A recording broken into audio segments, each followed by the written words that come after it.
A nossa primeira mesa redonda do evento, né? Ela tem como tema planos de ação e perspectivas da conservação para os próximos anos, onde teremos o biólogo Edu Fragoso, representando o projeto On Safari, com a fala intitulada On Safari, Conservação Integrada de Onças Pintadas e Lobos-Guarais no Brasil, seguido pela doutora Karina Grog, representando o projeto Baleia Franca, com a fala Projeto Pro Franca, a favor da conservação da baleia franca austral. E, por fim, o Dr. Fernando Fernandes, representando o projeto Refauna, com a palestra Restauração de Fauna e de Interações Ecológicas como Estratégia de Conservação para o século XXI. Super obrigado pela apresentação aí. Feliz em estar abrindo essa mesa redonda. Posso compartilhar minha tela já, iniciar a apresentação? Claro, claro. Pode ser. Aqui. Todos vendo minha tela? Já está compartilhando, sim. Perfeito. Bem, então, como eu disse, queria agradecer aqui, né, a equipe do LADA, né, a equipe de organização do simpósio, por esse espaço, né, para falar um pouquinho sobre o nosso trabalho, por participar dessa mesa redonda aí com pesquisadores tão renomados, né, e tão importantes para a conservação aí no Brasil. Então, vou usar um pouquinho esse espaço para falar sobre o On Safari, né, como, né, foi falado, sou biólogo e coordenador científico aqui, trabalho desde 2015 já no On Safari, e vou falar um pouquinho como que a gente tem atuado para enfrentar os desafios da conservação. Então, o Safari é uma ONG, né, fundada em 2011 pelo Mário Haberfeld, o Mário que teve toda a trajetória dele ligada ao automobilismo, mas depois que ele se aposentou das pistas, ele passou a se dedicar de forma mais integral à conservação, que é uma grande paixão dele também. Então, ele conheceu várias iniciativas ao redor do mundo, mas foi em Sabicentes que ele teve a maior inspiração para fundar o On Safari. Sabicentes é uma área privada, né, ao lado do Parque Nacional Kruger, na África do Sul, e era uma área que tinha criações de animais domésticos nessa região e muito conflito com os grandes predadores, né, como leões, chitas, leopardos, cachorros selvagens africanos, e que acabavam matando esses animais em retaliação, né, para proteger seus rebanhos. Mas teve um dos proprietários que, ao invés de matar esses animais, ele começou a seguir esses animais, né, a habituá-los. Principalmente uma fêmea de leopardo que visitava a propriedade dele com frequência, e essa fêmea, ao longo do tempo, né, ela passou a notar que ele não representava uma ameaça para ela, e começou a se acostumar com a presença do veículo, né, sem qualquer tipo de alimentação, ceva ou qualquer coisa nesse sentido. Simplesmente ela notou que ele ia, chegava e ia embora e nada de ruim acontecia para ela. Então ele começou a atrair isso, né, essa fêmea habituada de leopardo começou a atrair turistas, começou a atrair fotógrafos, documentaristas, e ele começou a ganhar muito dinheiro. Os vizinhos passaram a notar isso e acabaram seguindo o mesmo exemplo, e hoje em dia a região dos Sabicentes, que é uma área relativamente pequena, tem mais de 23 pousadas de ecoturismo, e o ecoturismo acabou substituindo, né, esses rebanhos domésticos, né, foi uma atividade muito mais rentável e muito mais correta também, né, com uma pegada mais conservacionista, ao invés de matar esses animais selvagens. Então, o Sabicentes se tornou a melhor área do mundo para se ver leopardos em vida livre. Então, o Mário trouxe esse conceito africano de habituação dos leopardos para utilizar com as onças pintadas aqui no Brasil. Mas por que, né, a escolha das onças pintadas? Então, foi uma espécie que foi extremamente impactada para abastecer o comércio de peles ali até a década de 60, por exemplo. Um animal que já perdeu muito do seu habitat natural por conta do desmatamento, né? A grande ameaça à conservação das onças é a perda de habitat. Os incêndios, né, tem sido uma ameaça crescente também nos últimos anos, inclusive a gente aqui na fazenda, né, está passando por um incêndio agora, até estava comentando, né, eu só dei uma pausada no combate ao fogo aí para fazer a palestra e já devo retornar depois, né, um fogo grande, que já queimou em torno de uns 7.000 campos de futebol, né, mas um tamanho de área, então espero que, mas a gente já está conseguindo controlar bem, infelizmente. As onças pintadas são também eventualmente mortas através de envenenamento ou atropelamentos rodoviários, e uma ameaça também extremamente importante para as onças nos últimos anos tem sido à medicina tradicional chinesa, né? Então, tudo que foi feito com os tigres, né, fazer remédios com ossos ou dentes, hoje eles têm voltado os olhos para as onças pintadas, e esse tráfico, né, tem ocorrido principalmente em países como Bolívia, Suriname, Peru e também no Brasil, né, nessas regiões de fronteira do Brasil. E, obviamente, né, um impacto extremamente alto para a conservação das onças tem sido a morte delas como retaliação, né, por conta do prejuízo que elas causam sobre os rebanhos domésticos. Aqui no Pantanal, por exemplo, o boi, né, o gado, ele já está há cerca de 300 anos dentro do bioma, né, e grande parte do Pantanal é ocupado por fazendas de pecuária. E as onças pintadas acabaram, né, alguns indivíduos incluindo, né, o gado na sua dieta. Mas esse impacto é muito pequeno comparado ao tamanho do rebanho, né? A gente estima aí cerca de 1,2% do rebanho total ser predado por onças pintadas. Mas isso também, esses animais muitas vezes estão extremamente debilitados, animais muito fracos, e as onças pintadas também são extremamente oportunistas, né? Elas não somente comem o que elas caçam, elas também, se elas encontrarem um boi que morreu de fraco, morreu de doente, de picada de cobra, que morreu preso na cerca, morreu atolado, qualquer coisa nesse sentido, elas também vão consumir esse animal de forma oportunista, e o peão ou o fazendeiro, quando vê isso, ele já coloca aquilo ali na conta da onça, né? Viu ela comendo, já coloca na conta dela, mas muitas vezes não é assim. Então, as onças pintadas já perderam mais da metade da sua distribuição original, classificado, né, em nível global como quase ameaçada de extinção, e o Brasil é um país-chave para a conservação da espécie. Mas quando a gente dá um zoom aqui no mapa do Brasil, a gente vê que a situação ela não é tão boa assim para as onças, né? Aqui no Pampa, no sul do Brasil, elas já foram completamente extintas.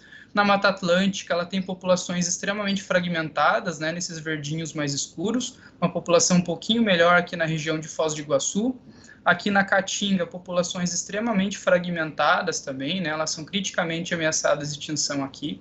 No Cerrado, populações um pouco melhores, mas também em isolamento, e dado o grande avanço do desmatamento, né, destruição do bioma cerrado, a previsão para as próximas décadas é que elas tenham um declínio muito grande. E aí, populações saudáveis no Pantanal e na Amazônia.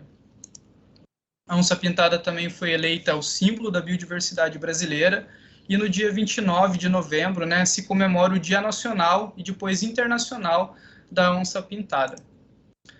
Então, trazendo esse conceito africano da habituação para utilizar com as onças, o Mário precisava de um lugar, né, para começar esse projeto, esse experimento. Escolheu a Caimã, aqui no Pantanal Sul, né, no Mato Grosso do Sul, como o grande laboratório para esse estudo. Por que a Caimã? Né? Porque é uma área gigante, né? São 53 mil hectares de área, então 53 mil campos de futebol. É uma área muito preservada, né? Tem muita vegetação nativa e também concilia a pecuária com ecoturismo e conservação, então isso é muito legal, né? Para a gente também estudar alguns aspectos importantes das onças pintadas em relação a essa questão do conflito com a pecuária. É uma área que tem muita infraestrutura, né, muito acesso, estradas, pistas de pouso, já tem as pousadas, né, ecoturismo desde a década de 80, e o dono da Caimã, que é o Dr. Roberto Clabin, também é um pioneiro, né, na ajuda, no suporte a projetos de conservação, como o Instituto Arara Azul, que já está aqui há quase 30 anos, tem o projeto Papagaio Verdadeiro, tem o On Safari. O Dr. Roberto Clabin também foi fundador aí do SOS Mata Atlântica, SOS Pantanal, então realmente tem uma outra mentalidade, e a Caimã acabou sendo um excelente laboratório para a gente, e esse processo de habituação acabou funcionando muito bem, né? Como a gente pode ver nessa imagem, né? As onças pintadas extremamente relaxadas na presença dos veículos de safari. Isso também permitiu, né, habituar esses animais, permitiu a gente entender um pouquinho mais deles em vida livre, né? Muito das informações que se tinha para onça pintada se conseguia só com animais de cativeiro. Hoje em dia a gente consegue ver, né, estudar isso de forma mais organizada em vida livre, né, com animais na natureza. As taxas de avistamento, né, de encontros com onças pintadas ao longo dos anos também foi aumentando, né, com a evolução, amadurecimento da equipe, com as estratégias que a gente tem utilizado. Então, por exemplo, aqui em 2013, tivemos 138 encontros com onças pintadas, né? Lembrando que o projeto foi fundado em 2011. Em 2019, a gente chegou a 905 encontros com onças. Caiu um pouquinho no passado por conta da pandemia. Esse ano deve talvez superar o ano de 2019. E é muito legal falar que esses encontros com onças não foram encontros que um safari propriamente dito teve. Foram encontros que todos os funcionários da Caimã tiveram e reportaram para a gente. Então, todo o pessoal da pecuária, o pessoal da manutenção, da hotelaria, dos outros projetos de conservação, sempre quando eles veem uma onça pintada, eles reportam para a gente coloca todas as informações numa planilha. Então, uma ciência cidadã, né? Todo mundo ajudando nessa coleta de dados sobre a espécie. Isso é bem legal. E com o turismo, né, propriamente dito, a gente inverteu o gráfico, né? Lá em 2012, apenas 7% dos hóspedes conseguiram ver onças pintadas, esse número chegou a 95% no ano passado. Então, isso também acaba atraindo muitos turistas, né, muitos deles vindo de outros países, né, ao redor do mundo, e não somente os esforços do On Safari, mas também os esforços que a Caimã tem feito para melhorar, né, essa questão do ecoturismo aqui no Pantanal e na região, repercute na ocupação da pousada. Então, por exemplo, lá em 2011, quando o Safari foi criado, até 2019, esse aumento já tinha sido de 270%. Isso é muito legal, porque acaba gerando muito mais empregos, principalmente para as pessoas aqui da comunidade local. Aqui um gráfico bem interessante também do número de onças que a gente já registrou aqui na Caimã ao longo dos anos, né? Para vocês terem ideia, lá em 2013 foram apenas 19 indivíduos, e ano passado chegamos a 78 indivíduos registrados através de diferentes métodos, né? Com armadilhas fotográficas, com observações diretas. A gente não pode afirmar que a população está crescendo, propriamente dita, porque o esforço de campo também aumentou muito ao longo dos anos, né? A nossa equipe aumentou, o número de câmeras traps aumentou, tanto tudo isso se reflete, mas no total já foram cerca de 191 indivíduos diferentes de onças somente aqui. E é muito legal que a gente tem conseguido acompanhar as gerações de onças pintadas, né? A Esperança foi uma das primeiras onças que a gente habituou no início do projeto, a gente já está na quarta, possivelmente na quinta geração dessa fêmea. Como encontrar as onças, né? Não é algo fácil, né? Afinal, elas evoluíram para se camuflar bem na paisagem, então é algo bem difícil, como vocês podem ver nessa foto, né? Extremamente camufladinha ali no alto da árvore. Então, nós utilizamos uma mistura, né, uma combinação de várias técnicas, entre elas o tracking, né, que é seguir os rastros, os vestígios das onças. Somente as pegadas já oferecem informações bem legais para a gente, né, se é um macho, né, que tem uma pegada muito maior, se é uma fêmea, se é um macho e uma fêmea juntos, se é uma fêmea com filhote. Alguns animais têm algumas deformações na pegada que a gente sabe de qual indivíduo que é. Então, somente o tracking já dá muita informação bacana. Vale ressaltar que a gente não faz esse tracking a pé.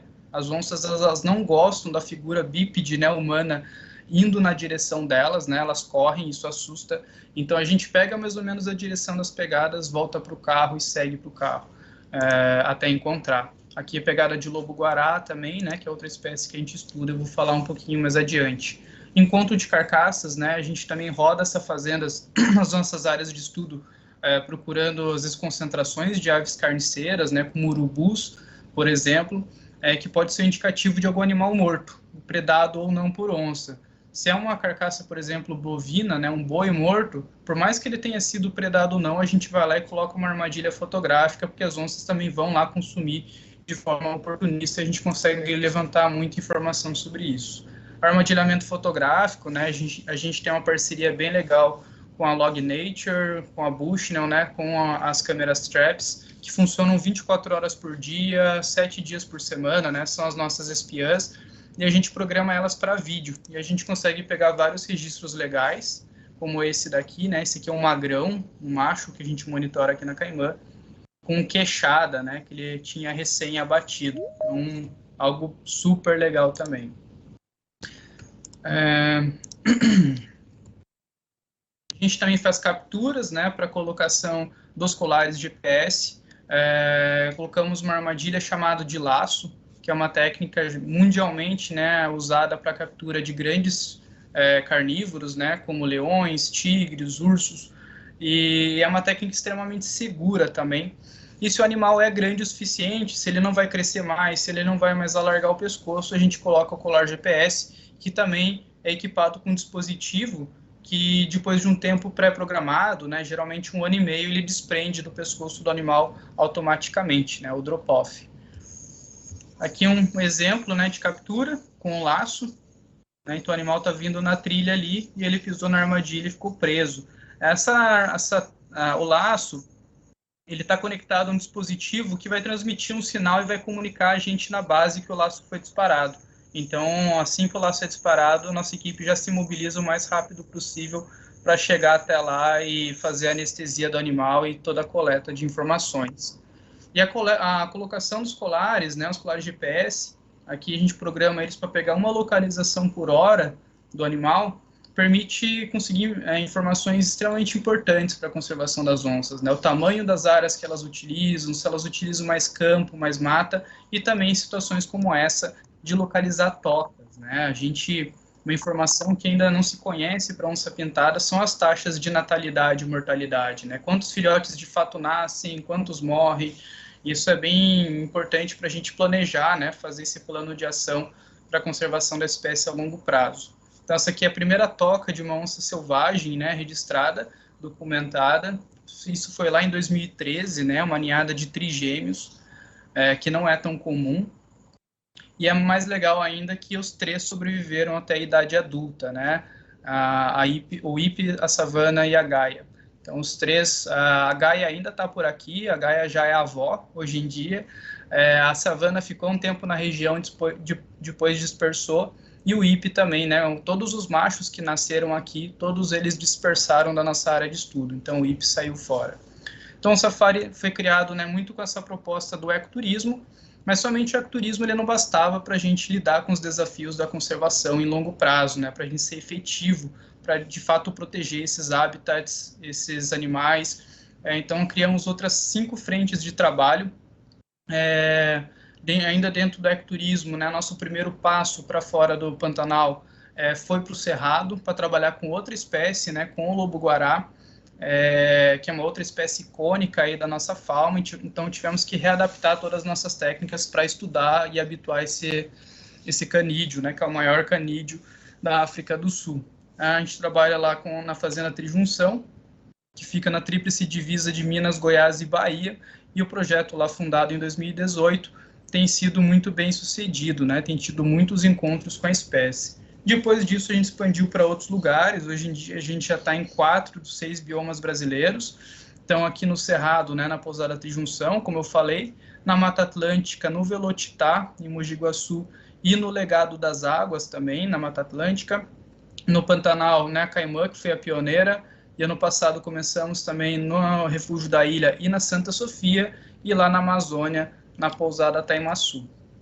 Então, o Refúgio da Ilha tem sido aí, né, começamos o projeto no ano passado, também focado mais nas onças pintadas, mas aí já com turismo de rio, né, um turismo embarcado no Rio Salobra, que é algo bem diferente do que a gente faz aqui na Caimã. Um outro projeto, né, ainda embrionário, é lá no Legado das Águas, em Itapiraí, na reserva da Mata Atlântica da Votorantim, e lá tem uma alta densidade de onças pardas, então provavelmente será o foco dos nossos estudos nesse primeiro momento.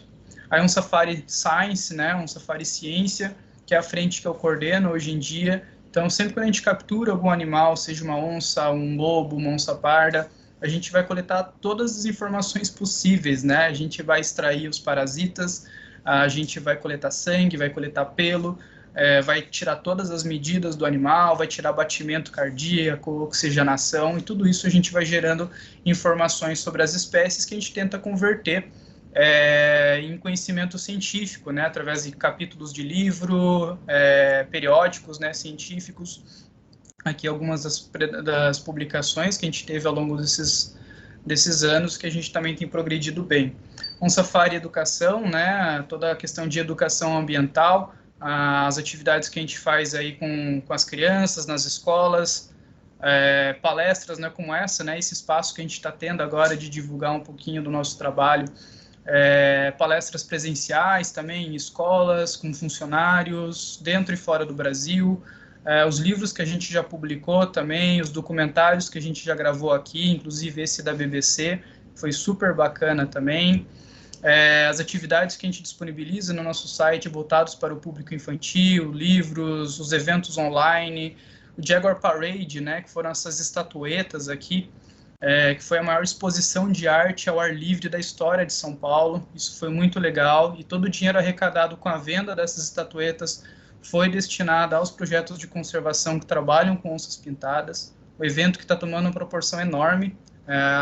A edição dele desse ano seria em Nova York já, mas foi cancelado por conta da pandemia. Então, algo bem legal, né? Misturando conservação e arte. Aí um Safari Rewild, que a gente tem tentado estabelecer alguns protocolos, né, para reabilitar e reintroduzir algumas espécies. O nosso primeiro experimento foi aqui na Caimã também. A gente construiu esse recinto enorme, né, tem 10 mil metros quadrados, tamanho de um campo de futebol, onde a gente reabilitou, né, a Fera e a Isa, que eram onças órfãs, né, que foram resgatadas filhotes, que a gente conseguiu, ao longo de menos de um ano, treinar, né, que elas rompessem o contato com seres humanos e passassem a caçar seus animais, né, as suas presas naturais. E isso deu muito certo. Elas chegaram em 2015, 2016 a gente fez a soltura, e essas fêmeas já tiveram crias em vida livre, as crias delas já tiveram filhotes também. Então, a partir de 2 indivíduos que a gente reabilitou, já são 9 onças a mais na população. A gente também tem agora feito um projeto de reabilitação de lobo-guará. Esse aqui são 5 filhotes que foram resgatados também, né? A mãe deles morreu, eles eram recém-nascidos, né? Eles iam fatalmente morrer também. Então, nós resgatamos esses 5 filhotes, 2 deles estão com a gente para a gente reabilitar e soltar, e os outros 3 estão com outros projetos que também estão fazendo o mesmo processo em outros lugares. Aí é um safari social, né, todo esse trabalho que a gente desenvolve com as comunidades locais, né, com as crianças que moram nas fazendas que a gente trabalha, a gente levando eles para fazer passeio, né, para fazer um safari. Aqui uma atividade que a gente fez com os alunos da PAI de Miranda, né, as crianças especiais de Miranda, muito legal essa atividade, que é uma instituição que a gente apoia ainda, e é algo que eu me orgulho muito do nosso trabalho, a nossa relação com os peões.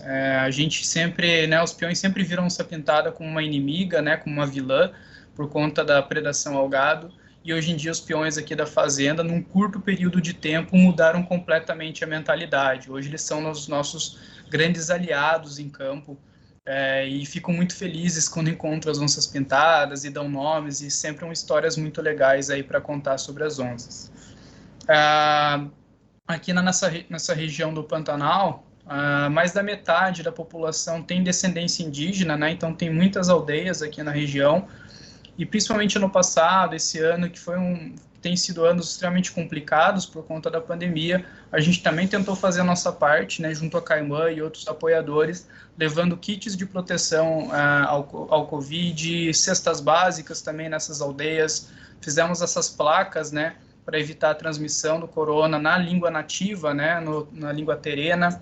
O Lar dos Idosos de Miranda também, ano passado a gente ajudou bastante, com kits de higiene pessoal e com cestas básicas também.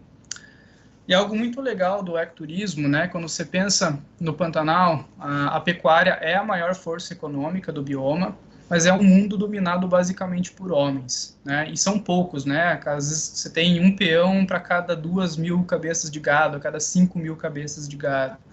Mas quando você coloca o ecoturismo nessa equação, você amplia, se diversifica os empregos e aumenta demais o número e dá muito espaço para as mulheres que não tinham espaço, né, dentro do setor da pecuária. Para vocês terem ideia, na maioria das bases que a gente trabalha, mais da metade dos funcionários são mulheres, né? Mais de 90% dos cargos de liderança são ocupados por mulheres. Então, toda essa questão de gênero que deriva aí dessa atividade ecoturística é muito legal. E o Safari Florestas, né, que é a nossa última frente, né, a nossa frente mais recente, que também tem dado muito certo. A gente começou lá na Amazônia, então consiste basicamente em fazer parcerias com proprietários de terra para que eles mantenham suas áreas nativas preservadas, ou mesmo formar grupos de investidores, né, pessoas que queiram ajudar na conservação, a comprar grandes extensões de terra, áreas de corredor ecológico.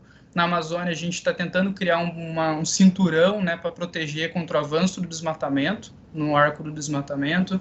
No Pantanal também tentando juntar regiões aí, grandes blocos de conservação, formar corredores de biodiversidade, como foi a área da Santa Sofia, né, que foi adquirida através de um Safari Forests e acabou juntando outros blocos, né, como a Caimã, o Parque Estadual do Rio Negro e outras propriedades privadas que também trabalham, né, com conservação. Aqui você tem outras unidades de conservação, né, Terra Indígena dos Caduel, Parque Nacional da Serra da Bodoquena, e hoje em dia a gente atua aqui no Delta do Salobra, né, no Refúgio da Ilha. Então a ideia é, a médio prazo, tentar juntar esses dois grandes blocos aqui e formar um corredor único. E as novidades aí sobre o projeto, né, a gente tem expandido um pouquinho para entender um pouco mais sobre os pumas, né, sobre as onças pardas. Nosso primeiro experimento foi com a Cacau. A Cacau foi uma onça resgatada filhote e viveu mais de 5 anos da vida dela em cativeiro, né, num recinto extremamente pequeno, e que chegou para a gente, ocupando o mesmo recinto lá que a gente fez o processo com a Isa e com a Fera, e ela se adaptou muito bem. Foram poucos meses, ela já estava caçando super bem, já desapegou das pessoas, e a gente conseguiu soltar ela em julho, ela já está aí vivendo livremente no Pantanal e super se adaptando também. Depois que a gente soltou a Cacau, a gente recebeu também a Nala chegou aqui filhotinha ainda, com as pintinhas, e hoje em dia ela já está nesse recinto grande, e a gente já está fazendo o mesmo processo para que ela seja solta possivelmente no ano que vem. E lá no Refúgio da Ilha, né, aqui no Pantanal, esse ano a gente capturou também um macho de onça pintada, colocou o colar GPS nele para entender um pouco da movimentação. Então vai ser muito legal comparar com a movimentação dele, que é um animal que nasceu e cresceu em vida livre, com a movimentação dessas onças pardas que a gente está reabilitando e soltando, né? Então vai ser uma comparação super interessante. Então, finalizando aqui, né, com os objetivos do OnSafari, então não somente proteger, né, as espécies foco, né, onças pintadas, lobos-guarás e onças pardas, mas proteger todas essas espécies e biomas, né, grandes extensões de habitat, sempre visando também o desenvolvimento socioeconômico das comunidades locais, da onde a gente está inserido, e inverter esse cenário, né? Hoje em dia no Brasil, uma terra já desmatada, ela vale mais do que uma área que tem uma mata nativa. Então a gente quer realmente inverter essa realidade, essa lógica, através de créditos de carbono, créditos de biodiversidade e alguns outros incentivos fiscais. Então vocês também podem ajudar, né, seguindo aí nossas páginas no Instagram, no Facebook, tem um site lá com muita informação também. Caso não consiga atender todas as dúvidas aí, se tiverem, deixo aqui também meu contato, meu e-mail. E também, mais uma vez, agradecendo a toda a equipe do LADA aí pela ajuda, pelo espaço para falar um pouquinho, dividir essa mesa redonda aí com pesquisadores tão bons aí, dos quais eu admiro bastante. Beleza? Muito obrigado, pessoal. Então, doutora Karina, quando quiser, pode começar e uma apresentação. Tá joia, pessoal. Muito obrigada pelo convite. Sempre é um prazer poder falar um pouquinho do nosso trabalho e ouvir os colegas também, né? O projeto OnSafari tem um grande amigo aqui na região, o Juarez, que atua junto também. Foi muito legal ouvir de novo uma explanação atualizada, né, sobre o trabalho de vocês. Parabéns. Eu vou compartilhar aqui uma apresentação para falar um pouquinho da nossa história na conservação das baleias francas. Vamos ver se deu certo. Vocês estão vendo a tela? Tudo certo aqui, sim. Tenta o modelo, a apresentação, que é o do lado dessa forma, que é tipo um livrinho. Modo leitura, isso. Modo leitura. Vamos ver se dá certo. Deu certo. Ah, deu. Tá joia. Deixa eu ver se eu consigo minimizar a outra telinha. Agora deu. Então é isso, pessoal. Desde 2019 eu sou diretora, desde 2015 eu sou diretora de pesquisa do Instituto Australis, que é uma ONG nova que foi criada para dar continuidade ao antigo programa de pesquisa e conservação da baleia franca austral.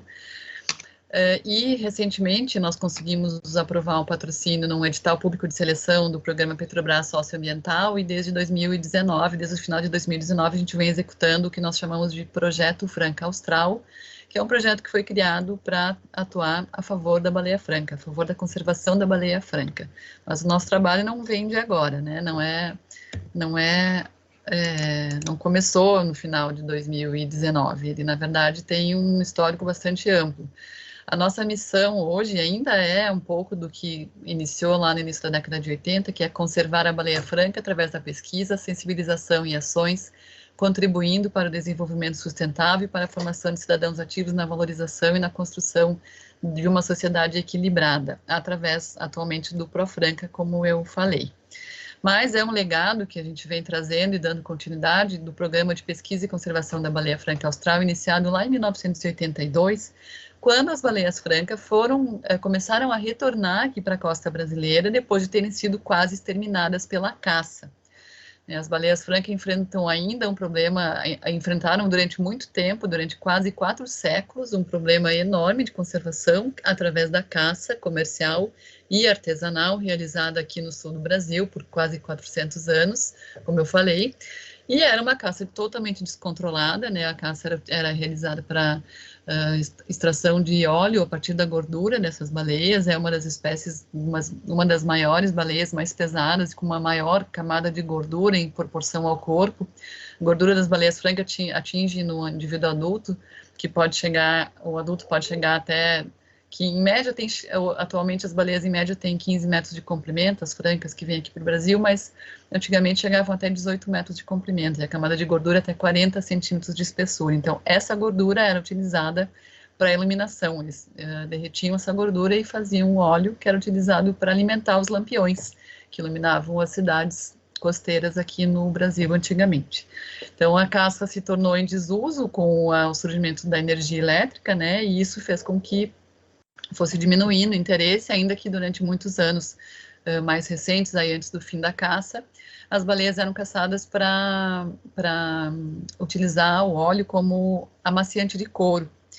Isso até a década de 70, em 1973, a última baleia franca foi morta, e a caça terminou não porque não tinha mais interesse, mas terminou sim porque não tinham mais baleias no nosso litoral. Então, desde que elas começaram a reaparecer no início da década de 80, se iniciou um trabalho forte para tentar garantir, um trabalho forte de pesquisa, monitoramento e sensibilização, além de batalhar pela proibição definitiva da caça às baleias no Brasil, que aconteceu só em 86, mas com o objetivo principal, né, esse trabalho iniciado na década de 80, para garantir a sobrevivência e a recuperação populacional dessa espécie, que naquela época a estimativa era de pouquíssimos indivíduos, dezenas de indivíduos, estavam começando a retornar para a costa brasileira. Os primeiros levantamentos aéreos indicaram a presença de cerca de 20 a 30 baleias aqui na região. Então, era necessário fazer um trabalho de conservação bem forte para a gente conseguir garantir a recuperação populacional dessa espécie aqui no Brasil. Então, o trabalho que hoje o Projeto Franca Austral realiza, né, está relacionado a essa batalha. E por que a baleia franca era caçada e foi tão caçada e foi quase extinta na costa brasileira, né? Por que eu falo na costa brasileira? Porque é uma espécie com hábitos costeiros. É uma espécie que, como vocês veem muito bem nessa foto, nessa imagem, isso é normal, é natural, não é um animal que está doente, se aproximou da costa. Esse é o comportamento natural das baleias francas em áreas de reprodução, em áreas de concentração reprodutiva, como é o litoral aqui sul do Brasil, onde elas vêm para se reproduzir. A baleia franca é um mamífero que realiza migração entre áreas de alimentação e reprodução. Áreas de alimentação são regiões próximas aos polos. Algumas áreas de alimentação conhecidas estão no entorno das Ilhas Geórgias do Sul, para as baleias francas que vêm aqui para o sul do Brasil. Então, é lá na região antártica, né? E áreas de reprodução conhecidas são aqui o litoral sul do Brasil, o litoral do Uruguai e da Argentina, aqui no Atlântico Sul Ocidental. Existem outras áreas de concentração reprodutiva em todo o hemisfério sul, onde a baleia franca austral ocorre.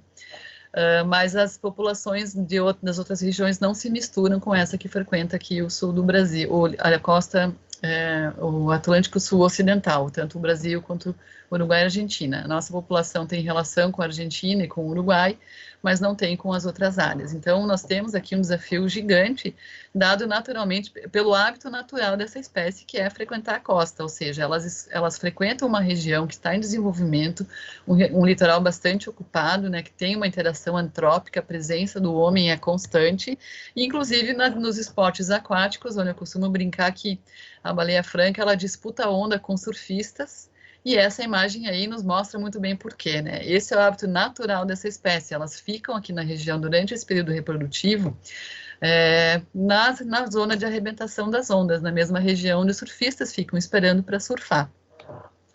E esse é o hábito natural. O que elas vêm fazer aqui, né? A área de reprodução, onde elas vêm à procura de pares para o acasalamento, mas principalmente as fêmeas grávidas chegam aqui para o nascimento dos filhotes. Então, esse período ele é fundamental para garantir a sobrevivência e recuperação populacional dessa espécie, porque aqui elas acasalam, aqui um ano depois elas têm um filhote, esse filhote ele nasce, ele precisa dos cuidados da mãe, a fêmea fica aqui durante os 2 a 3 primeiros meses de vida, até que o filhote ganhe força suficiente, engorde um pouquinho e ganhe força e habilidade para se manter durante a jornada de migração até a Antártida de novo. Esse percurso que elas fazem, ele tem em torno de 3.000 quilômetros. Então, as fêmeas, quando vêm para cá, elas nadam esses 3.000 quilômetros grávidas, chegam aqui no litoral sul, o filhote nasce, permanecem cerca de 2 a 3 meses cuidando desse filhote e vão embora. A temporada reprodutiva da baleia franca, ela vai de julho a novembro.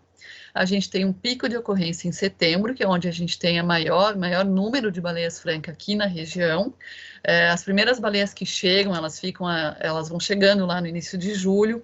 Às vezes pode acontecer chegar um pouquinho antes, como esse ano, onde a gente teve as primeiras baleias chegando no início de junho. Os filhotes já começaram a nascer mais cedo, foi uma temporada toda bastante antecipada esse ano. Aí o pico da temporada, geralmente é setembro, nós realizamos um sobrevoo, onde nós contabilizamos 120 baleias francas aqui no nosso litoral, e está um pouco mais ou menos dentro da média de baleias francas que a gente avista todos os anos. E a partir de setembro, a partir do final de setembro, início de outubro, ou seja, a partir de agora, a gente já tem as primeiras baleias, aí já temos algumas que já foram embora, a gente já percebeu uma diminuição no número de baleias aqui na região, e daqui para frente esse número só diminui até novembro, quando as últimas baleias, as últimas baleias que chegaram também vão ser as últimas a saírem. Então, o ProFranca, ele, como eu disse, dando continuidade a todo o trabalho realizado para garantir a recuperação populacional da baleia franca aqui no Brasil, atua em várias linhas de ação, né, envolvendo a pesquisa, monitoramento, educação e sensibilização.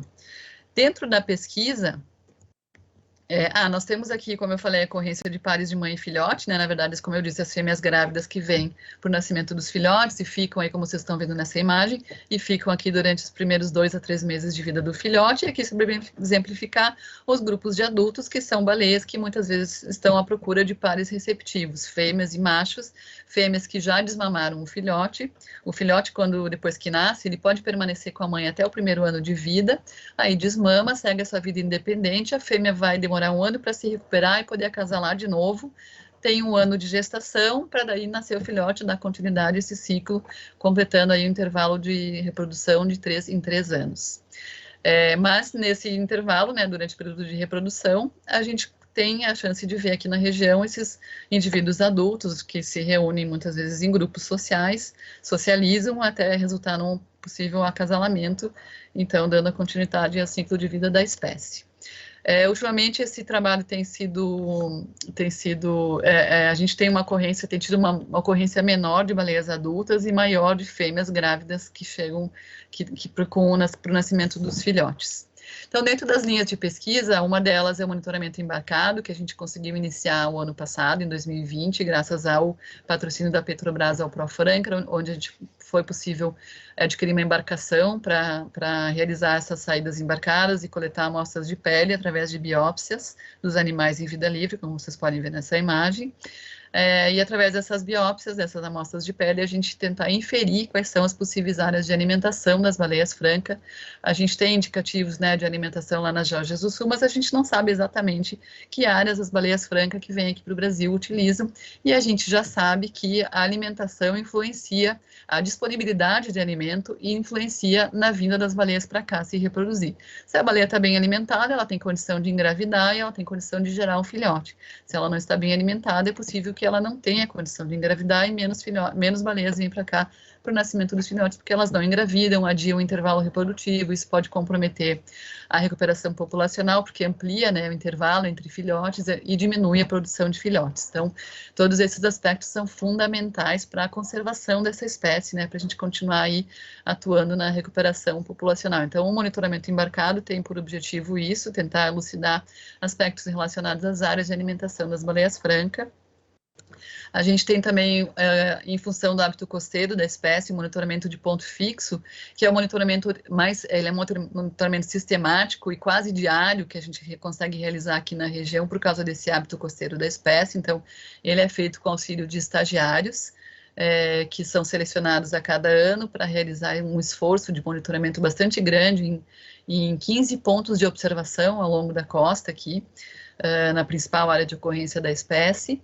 E a gente tem, como eu mencionei antes, os sobrevoos, que são realizados pelo menos uma vez por ano no pico da temporada, no mês de setembro, pelo Profranca. Nós temos previsto a realização no pico da temporada reprodutiva. Então, esse ano nós realizamos o voo no início de setembro e contabilizamos 120 baleias francas. Dessas,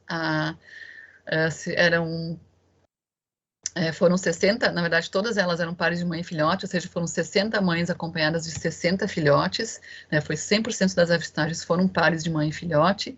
Então, nós tivemos esse ano pelo menos o nascimento de 60 filhotes, isso é excelente para a conservação da espécie. E esses filhotes lá na frente, quando eles completarem aí a idade de reprodução, né, a maturidade sexual, atingirem a maturidade sexual, que geralmente acontece a partir dos 6 anos de idade, começam a se reproduzir a partir dos 8 ou 9 anos, a gente tem a expectativa que eles voltem para cá ou utilizem as outras áreas de reprodução no Atlântico Sul para começar a se reproduzir, né, e dar continuidade, então, à recuperação populacional.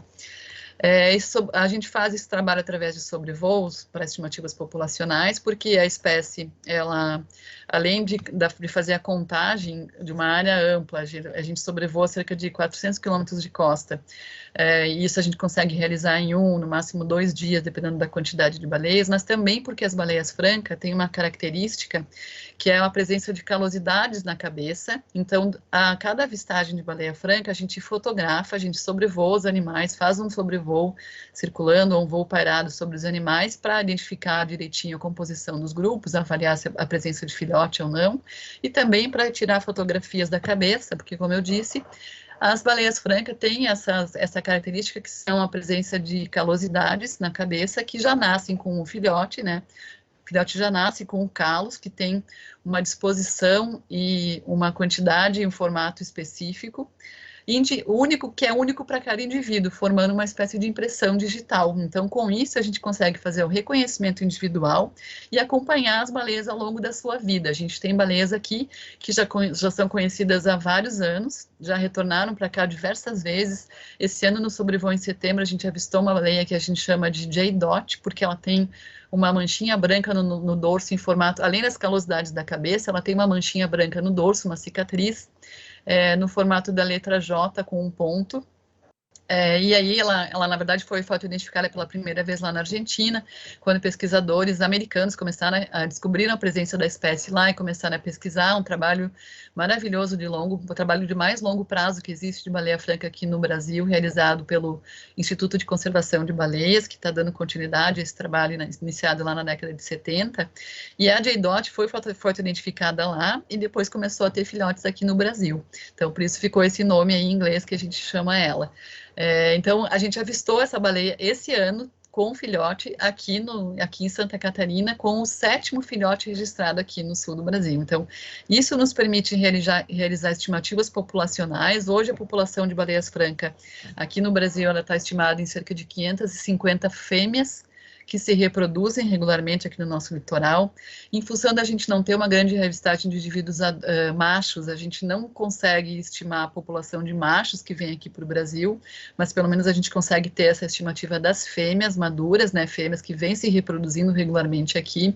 E nós temos um catálogo que hoje conta com mais de 1.000 baleias francas identificadas.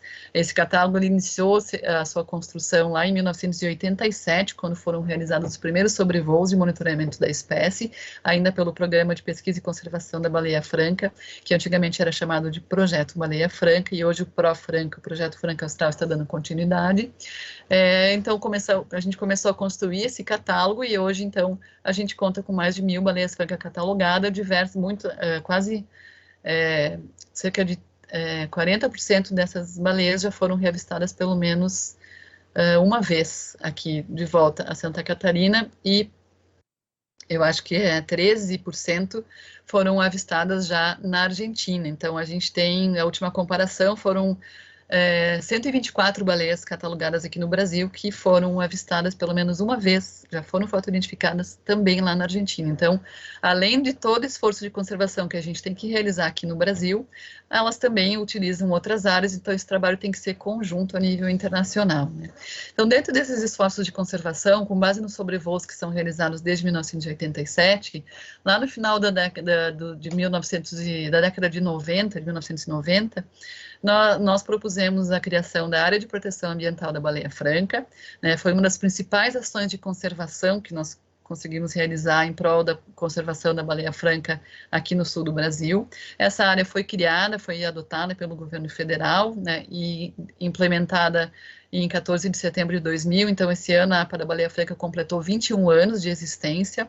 É uma unidade de conservação de uso sustentável que protege a principal área de concentração reprodutiva da baleia franca aqui no sul do Brasil, que vai desde o sul de Florianópolis, ali vocês conseguem identificar, né, a ilha de Florianópolis, de Santa Catarina, que é onde fica a cidade de Florianópolis, até o litoral do município de Rincão, que fica aqui no litoral centro-sul do estado de Santa Catarina. Então, essa é a região de maior ocorrência da espécie.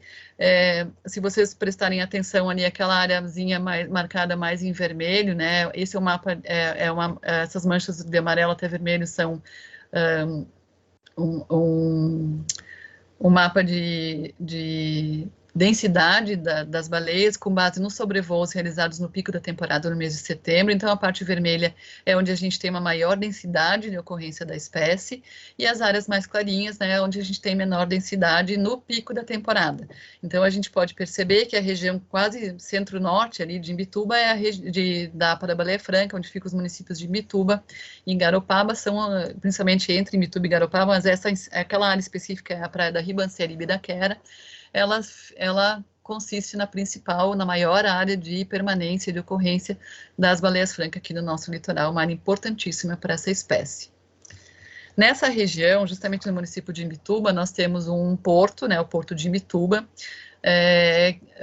que está em operação. Recentemente teve obras de ampliação, então, para minimizar os impactos possíveis causados pelo porto e pelo seu funcionamento, pelas suas obras de ampliação, nós implementamos em 2009 um programa de monitoramento que permitiu com que o porto pudesse realizar suas obras e dar continuidade ao seu funcionamento, e esse programa vem sendo realizado até hoje. Ele é obrigatório, ele é uma condicionante da operação, da licença de operação do porto, então é um trabalho muito, muito legal que a gente conseguiu implementar, para monitorar a presença da espécie e tentar conciliar da melhor maneira possível as atividades antrópicas com as necessidades para a região e para o sul do Brasil, né? Porque, afinal de contas, não adianta a gente querer dizer que a gente não precisa de um porto, a gente não precisa de transporte, a gente precisa, a gente tem muitos insumos que ou saem, ou são exportados, ou são importados, e que, dos quais a gente depende, que precisam desse tipo de transporte para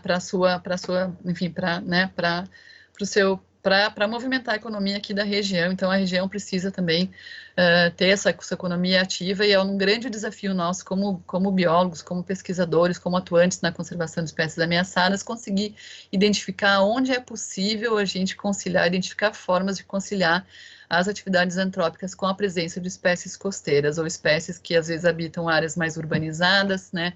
É um grande desafio que nós temos como profissionais. Então, como eu disse, a gente implementou esse programa de monitoramento, ele foi implementado no ano das obras de ampliação do porto, que utilizavam aí uma estrutura de cravação de estacas subaquáticas, isso gerava ruído subaquático que poderia impactar as baleias francas, então nós estabelecemos raios de operação, foi um trabalho bem interessante que foi desenvolvido em conjunto com o Porto de Imbituba e com a Chefica e com a APA da Baleia Franca do ICMBio, né, onde foi feito esse monitoramento, esse controle, e até hoje, então, o programa vem sendo executado no momento agora pós-obra, né, para o funcionamento normal do porto. Então, um dos grandes desafios de conservação nossos é esse, né, conciliar a presença dessas espécies em áreas mais urbanizadas com as atividades que são necessárias para o desenvolvimento econômico da região. A gente também realiza um monitoramento de encalhes, né, não necessariamente através do Profranca, mas através, nesse caso, do projeto de monitoramento de praias da Bacia de Santos. Esse monitoramento é realizado há bastante tempo, antigamente pelo Programa de Pesquisa e Conservação da Baleia Franca, através das redes de encalhe de mamíferos aquáticos do Brasil, que são coordenadas pelo ICMBio, antigamente pelo IBAMA, agora pelo ICMBio, desde a existência do ICMBio, mas hoje, desde 2015, na verdade, esse monitoramento de encalhes ele foi implementado como uma condicionante do licenciamento ambiental, que o IBAMA exigiu para a Petrobras poder fazer a exploração da região do pré-sal na Bacia de Santos, enfim, extração de petróleo e gás, e ele é implementado como uma condicionante. Então, hoje, desde 2015, o monitoramento de encalhes é feito pelo PMP, o Instituto Australis é uma das instituições executoras, e um dos principais objetivos é identificar a causa mortes dos mamíferos marinhos, né, das baleias, dos golfinhos, dos pinípedes, de aves marinhas e de quelônios, os tetrápodes marinhos, enfim, que ocorrem encalhados aqui na costa, e prestar assistência aos animais vivos também. Tentando identificar, então, a causa da morte e verificar se existe alguma correlação com a exploração do petróleo. Dentro desse trabalho também é previsto o resgate, né, de animais vivos, como eu falei, assistência e o resgate. Então, nós já tivemos algumas oportunidades, e a primeira delas foi lá em 2003, bem antes do PMP, que foi a nossa primeira experiência de resgate de uma baleia franca, que encalhou no canal de Laguna, lá no Cabo de Santa Marta. Nós conseguimos resgatar esse animal e colocá-lo de volta por mar. Tivemos outro caso em 2011, tivemos um caso em 2014, tivemos um caso em 2010, essa baleia, infelizmente, não foi possível o resgate, nós tivemos que fazer eutanásia, então faz parte dos nossos desafios aí para a conservação também, né, conseguir avaliar, conseguir fazer o resgate, mas algumas vezes, infelizmente, isso não é possível, né, a sobrevivência de um animal, o resgate de um animal faz a diferença para a população, mas nem sempre isso é viável. Esse trabalho, como eu disse, desde 2015, ele é feito, então, em conjunto com outras instituições e pelo PMP, né, dentro do projeto de monitoramento de praias.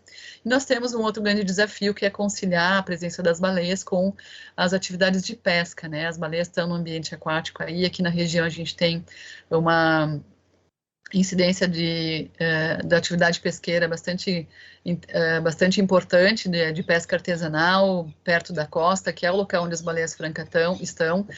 O tipo de emalhe que a gente tem registrado é esse, que é quando as baleias passam pelas redes de pesca, e como é uma rede de monofilamento, de malha bastante fina, elas acabam arrebentando, carregam consigo um pedaço de rede que fica preso às calosidades. Então, infelizmente, justamente as calosidades que são o que nos permite um reconhecimento individual também é o que faz com que essa rede fique presa na cabeça das baleias, mas a gente já fazendo o monitoramento desses indivíduos e a reavistagem, né, em função da identificação individual, foi possível constatar que essa rede acaba saindo sozinha, não provoca necessariamente a morte dos animais, e nós temos inúmeros casos aí em que a rede caiu, a gente conseguiu confirmar a sobrevivência do animal. Então, o que a gente faz hoje em dia é monitorar, né, a presença dessas redes, e claro, quando é necessária intervenção, tem toda uma equipe treinada pela APA da Baleia Franca, pela uma comissão internacional, por equipes internacionais. Nós temos aqui, então, equipes capacitadas com equipamentos para fazer a remoção dessas redes quando necessário, que acontece especialmente caso um filhote venha a se enredar, como esse caso aí foi o caso de um filhote em 2018. Então, é um desafio bem grande para a conservação, né? E nesse sentido, dentro do Profranca, ano passado, nós iniciamos um trabalho através de entrevistas, rodas de conversa, enfim, um contato, uma aproximação maior com os pescadores, para tentar obter, a partir do conhecimento tradicional, fazer um mapeamento, né, das áreas de pesca aqui na região e sobrepor isso com as áreas de ocorrência das baleias e, através do conhecimento dos pescadores, tentar, junto com eles, encontrar lá na frente soluções para minimizar essa interação, minimizar os problemas que são tanto para o pescador quanto para a baleia, né? O pescador perde um pedaço de rede, se não a rede toda, a baleia fica estressada, podendo comprometer a sobrevivência, podendo até causar a morte de uma baleia. Então, a gente iniciou esse trabalho aí para tentar, junto com eles, encontrar soluções para minimizar os impactos da pesca.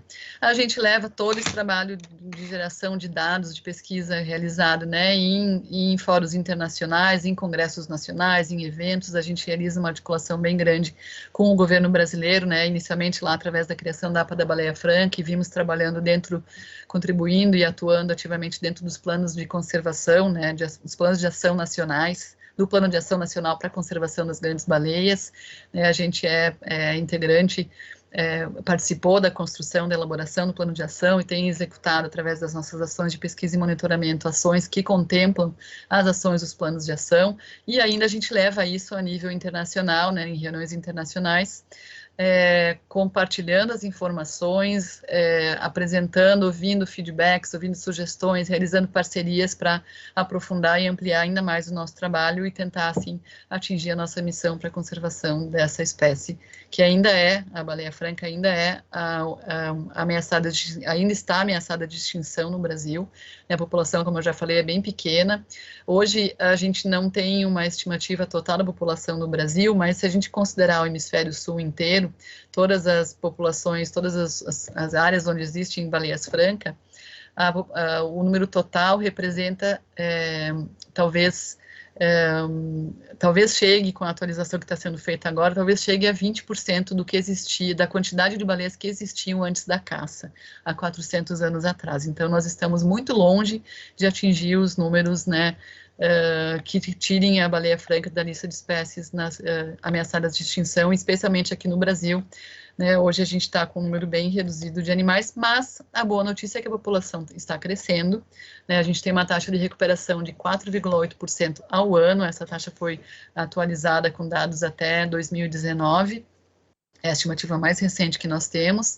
Então, junto com isso, nós realizamos um trabalho, além da pesquisa, né, um trabalho forte de sensibilização das comunidades costeiras, tanto através de ações externas, né, aqui pela região, através de palestras e participações em simpósios como esse que eu estou participando aqui com vocês, através de um trabalho de sensibilização e conscientização na nossa sede, onde nós temos um trabalho grande com as crianças, tanto na sede quanto em escolas, e na nossa sede, onde a gente tem um centro de visitantes, onde a gente recebe a visita do público, né, de grupos escolares e dos visitantes que vêm aqui na região, para observar as baleias francas. E como essa imagem ilustra muito bem, né, a baleia franca como uma espécie costeira, ela se torna um importantíssimo recurso turístico aqui para a região, né, onde não é necessário, por exemplo, fazer uma saída embarcada para observar esses animais. A gente, a partir da costa, como eu mostrei antes também, pode observar essa baleia. Então ela acabou se tornando um importante recurso turístico aqui para a região durante esse período de inverno, onde o verão não é o maior atrativo, a temperatura. As praias de Santa Catarina são lindas, né? Muita gente vem veranear aqui, só que no inverno é bastante frio. A gente tem temperaturas aí em torno, na média, de 15 a 20 graus, ou seja, às vezes inferior a 15 graus, né? Por muitas oportunidades, o que é muito frio. Então, o pessoal vem para cá à procura de surf, né? De esportes aquáticos, mas também tem a oportunidade de vir para cá para a observação das baleias e dos outros recursos naturais aqui, dos outros atrativos naturais aqui da região. Então, a gente, aproveitando desse comportamento, dessa característica da espécie, transformou, né? Começou um trabalho forte lá no início da década de 80, quando a população, na verdade, no início dos anos 2000, quando a gente começou a ter um número maior de baleias aqui na região, a gente começou a mostrar para a população o valor que essa espécie teria para movimentar a economia dessas comunidades costeiras. Então, nós vimos trabalhando nesse sentido, realizando cursos de capacitação. Também foi uma das ações do Profranca, realizar a capacitação de guias e condutores ambientais para melhor receber o turista que vem à procura das oportunidades de observação desses animais aqui na nossa região. E assim a gente gera sensibilização, porque o fundamental de tudo isso é a gente gerar informação científica através da pesquisa, né? Traduzir isso para sensibilizar disponibilizar informação para sensibilizar o público sobre a importância da presença da espécie, o papel ecológico, enfim, o valor que essa espécie tem agora como recurso vivo e não mais morta como antigamente. Então, aqui uma imagem só para ilustrar a nossa sede, né, o Centro Nacional de Conservação da Baleia Franca, que fica localizado na praia de Itapirubá, no município de Imbituba, onde nós temos o centro de visitantes, que foi reaberto à visitação após todo esse período de pandemia, e nós reabrimos agora no mês de agosto. Então, conseguimos dar ao público a oportunidade de vir à nossa sede, visitar, conhecer mais sobre a baleia franca e avistá-la a partir daí da nossa sacada, né, do nosso deck de observação, da onde é possível também avistar as baleias francas aí na frente, porque essa nossa sede está localizada na beira da praia de Itapirubá Norte. Então, fica o convite aí para quem tiver oportunidade o ano que vem. As baleias ainda estão aqui, mas já estão indo embora, né? Então, ainda esse ano dá para ver as baleias aqui na região, mas já estamos aí encaminhando para o final da temporada e fica o convite, então, para quem tiver a oportunidade de vir visitar, para também conhecer a nossa sede, conhecer de perto o nosso trabalho. Na sede nós temos também, que foi inaugurado esse ano, um esqueleto de daquela baleia franca que encalhou e a gente não conseguiu resgatar e tivemos que fazer eutanásia em 2010. Nós recuperamos todo o esqueleto, né, e ele está exposto para a visitação, e essa exposição do esqueleto montado aconteceu esse ano. Então, foi aberto esse ano, depois da pandemia. Então, essa é uma grande novidade do nosso centro de visitantes, e é muito interessante, né, a gente poder estar pertinho ali, ter uma real dimensão do tamanho de uma baleia franca adulta aqui no nosso litoral. Na frente da sede nós temos ali essa réplica, que é uma réplica de um filhote em tamanho natural, em fibra, e a pintura, né, de uma baleia adulta, acho que essa baleia tem, se não me engano, 13 metros de comprimento, que está pintada aí na fachada da sede, representando, então, a presença desses animais de uma forma mais clássica, né, que é as fêmeas, através das fêmeas e filhotes, aqui no nosso litoral. Obrigada pela atenção, pela oportunidade, pelo convite, e eu fico à disposição. A gente tem aí, né, só deixando ilustrado as redes sociais, onde nós temos diversos conteúdos, a gente está todo dia atualizando informação sobre as avistagens, no nosso site também tem a página lá onde tem baleia, que o público pode acessar, as informações todas geradas pelo nosso monitoramento a partir de terra. Então, todo dia a gente atualiza com avistagens e informações mais recentes sobre a temporada. E no YouTube Pro Franca nós temos uma série de conteúdos, vídeos, a websérie Francamente Falando, que tem 2 temporadas com 6 episódios cada, falando sobre as baleias e sobre o nosso trabalho, para quem quiser, né, aprofundar aí seu conhecimento, ver as baleias e se informar mais sobre o nosso trabalho. Obrigada, Linda. Então, depois desse histórico todo, eu passo a palavra para o Dr. Fernando Fernandes. Muito obrigado pela apresentação, é um prazer estar aqui nessa mesa. Obrigado ao Edu também pelas palavras, e é um prazer estar aqui junto com vocês para discutir. Eu vou compartilhar minha apresentação, então, tá? Vocês estão vendo minha apresentação? Sim? Ainda não, aqui. Peraí. Deixa eu ver. Compartilhar. É que eu tenho que selecionar a janela, né?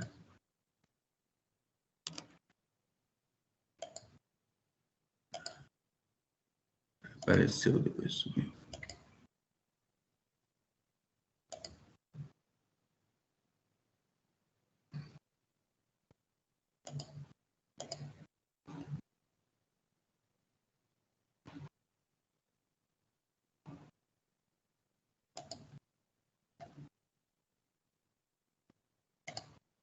Ah, agora sim, isso que agora vai.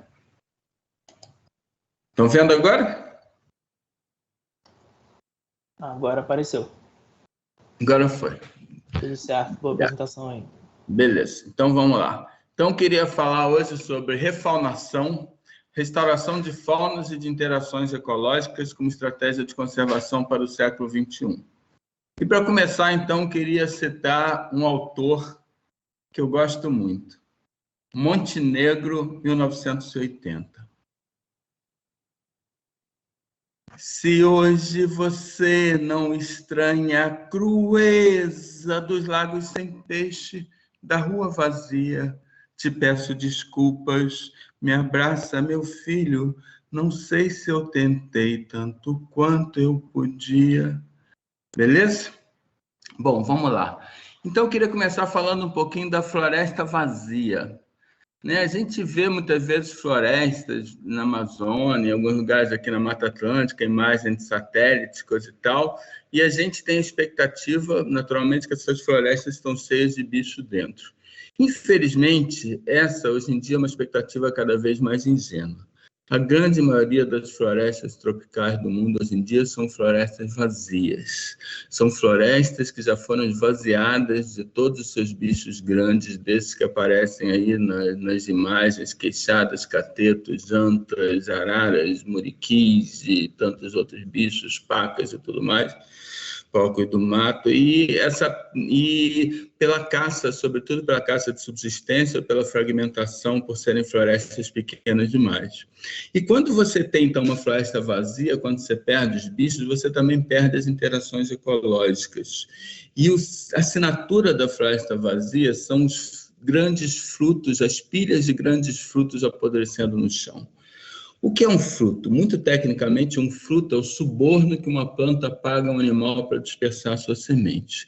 Um fruto é feito para ser fácil de localizar exatamente quando ele está maduro, quer dizer, evolui para ser fácil de localizar exatamente quando está maduro, para ser um alimento extremamente saboroso e extremamente nutritivo. Se você tem uma pilha de frutos apodrecendo no chão, você percebe que tem alguma coisa de profundamente errado com aquela floresta, porque todos os bichos grandes que deveriam dispersar esses frutos não estão mais lá.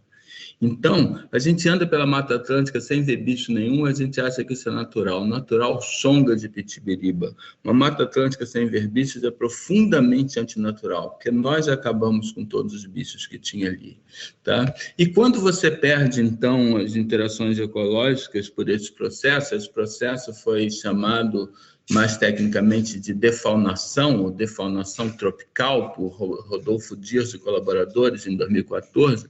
Quando você perde esse processo, você perde as interações ecológicas. Necessariamente, quando você perde uma certa quantidade de espécies animais, você perde uma proporção maior de interações, porque você perdeu uma espécie, você perde todas as interações com outras espécies nas quais ela estava envolvida. Então, você tem a floresta vazia, uma floresta praticamente sem interações, onde nada mais funciona. Polinização, dispersão de sementes, ciclagem de nutrientes, etc. Tá? E uma maneira de você lidar com isso seria, então, a reintrodução de populações, né, que é uma ferramenta cada vez mais utilizada em conservação. Você preencher com vida a floresta vazia. Então, reintrodução seria definida como restabelecimento de populações em parte da distribuição natural, a distribuição geográfica natural da espécie, onde essas populações tenham sido perdidas por extinção local. E não gosto do termo soltura, que é muito vago, pode simplesmente ser soltar um bicho na mata em qualquer lugar, seja nativo, exótico, onde seja, geralmente pensando no bem-estar animal, e nem sempre tem um enfoque populacional. Eu estou falando em reintroduzir populações, restaurar populações autossuficientes daquelas espécies em lugares onde elas um dia existiram e que foram perdidas por extinção local. Beleza?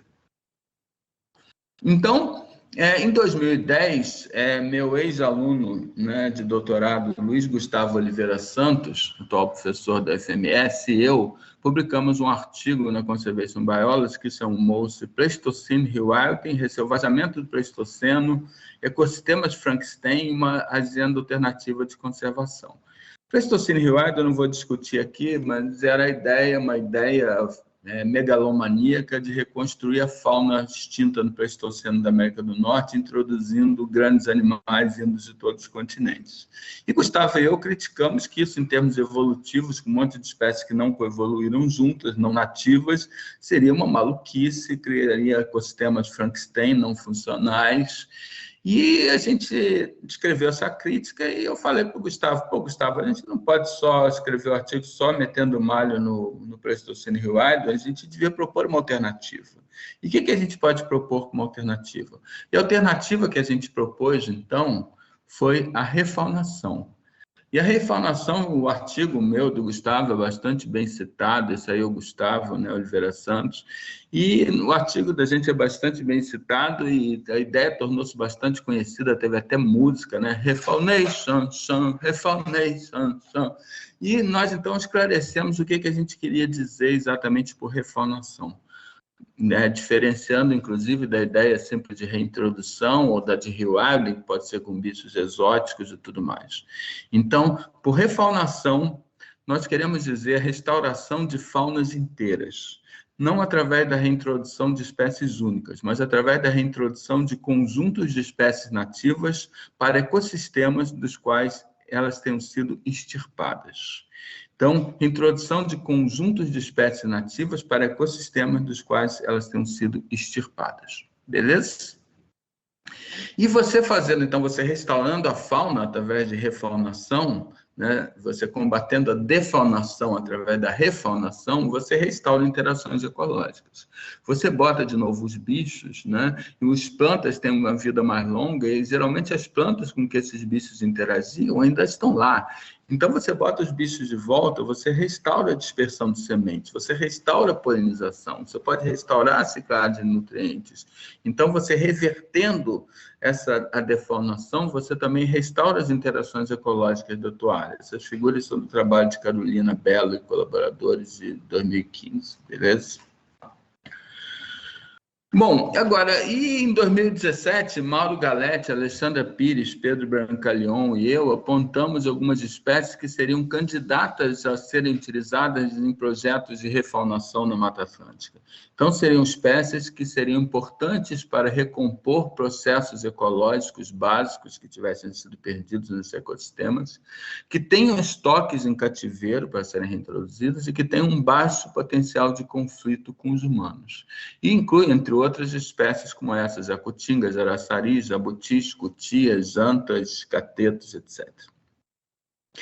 E, bom, nossa área experimental, onde a gente decidiu, então, colocar em prática o sonho da refaunação, foi, então, a Floresta da Tijuca, no Rio de Janeiro, que, conforme muitos de vocês devem saber, é uma floresta replantada, né, a maior floresta replantada do mundo, e isso foi iniciativa desse cara aí, que foi o maior conservacionista que o Brasil já teve, José Bonifácio de Andrade Silva, que, para quem não sabe, foi o único PhD em ecologia, porque ele fez PhD no início do século XIX, na verdade, no que chamava-se naquela época Economia da Natureza, que era o nome que se dava então para a ciência, que ainda não tinha o nome de ecologia, fez PhD disso na Suécia, e foi o único PhD em ecologia que foi governante máximo de um país quando ele foi ministro plenipotenciário antes que Dom Pedro II tivesse idade para assumir o governo.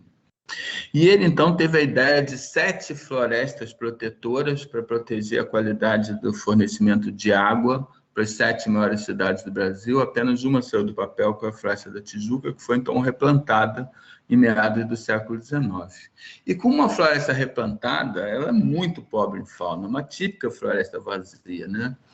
Então, no primeiro passo para o nosso sonho de refaunação, a partir de 2010, o nosso projeto reintroduziu cutias no Parque Nacional da Tijuca. Cutias estavam extintas no Parque Nacional de Tijuca havia 40 anos e são excelentes dispersoras de sementes grandes, elas enterram essas sementes, muitas vezes esquecem ou não conseguem voltar, e essas sementes estão na condição ideal para germinar, então são os melhores dispersores de sementes que existem. E os animais vieram, em sua maioria, do Campo de Santana, que é uma grande praça urbana bem no centro do Rio de Janeiro, e um total de 31 cutias foram reintroduzidas, então, na Floresta da Tijuca. E tinha, então, o que a gente chama de soltura branda, aclimatação gradual com hábitats, né, num cercado, né, em que se habituava não só com hábitat, mas com as comidas, os itens de alimentação que elas iriam encontrar a partir de então, e depois eram soltas.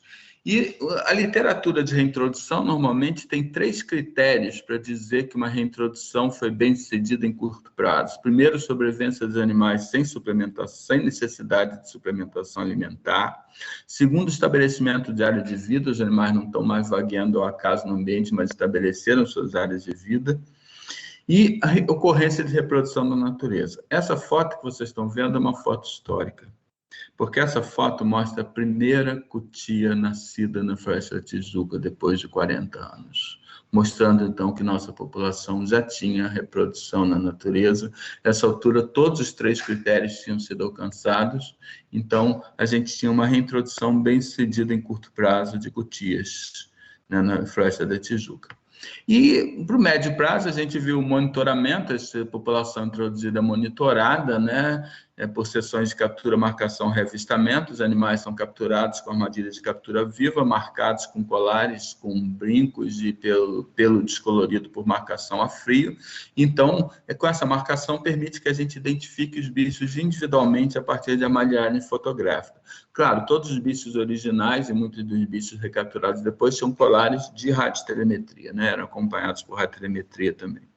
Então, os resultados do trabalho de Caio Kenup e colaboradores de 2018, da nossa equipe, nessa época você tinha por volta de 35 indivíduos e, o mais importante, todos os 35 nascidos na natureza.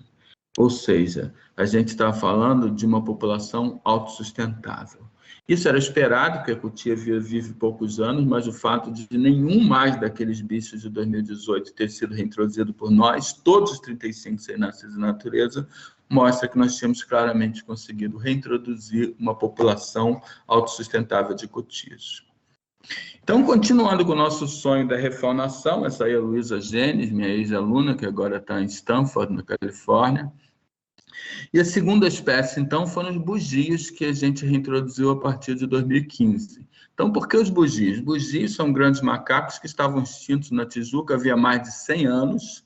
Também são ótimos dispersores de sementes complementares às cutias, quer dizer, dispersam sementes de espécies muito diferentes.